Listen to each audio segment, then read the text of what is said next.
ઈરાનથી ભારત આવીને ભારતીય સંસ્કૃતિમાં ઓતપ્રોત થયેલા પારસી સમાજે પોતાના નવા વર્ષનું ભવ્ય સ્વાગત કર્યું છે.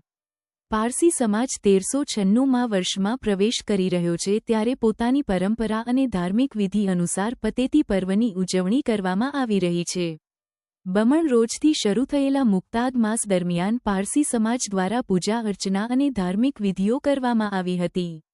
ત્યારબાદ આજે પારસી બિરાદરો દ્વારા નવા વર્ષની ઉજવણી કરી એકબીજાને નવરોઝ મુબારક પાઠવવામાં આવી રહ્યા છે.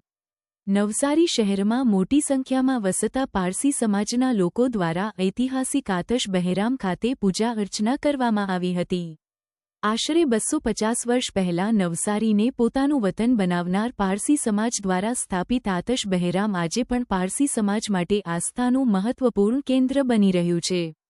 નવસારીના વિકાસમાં પારસી સમાજે આપેલા અમૂલ્ય યોગદાનને યાદ કરતા સમાજના આગેવાનો અને પરિવારો દ્વારા સમગ્ર નવસારી સહિત દેશના વિવિધ વિસ્તારોમાં વસતા પારસી સમાજના લોકોને નવા વર્ષની શુભેચ્છાઓ પાઠવી હતી. પરંપરા, સંસ્કૃતિ અને આસ્થાના સંગમ સાથે નવસારીમાં નવરોઝ પર્વની ઉજવણી કરવામાં આવી રહી છે.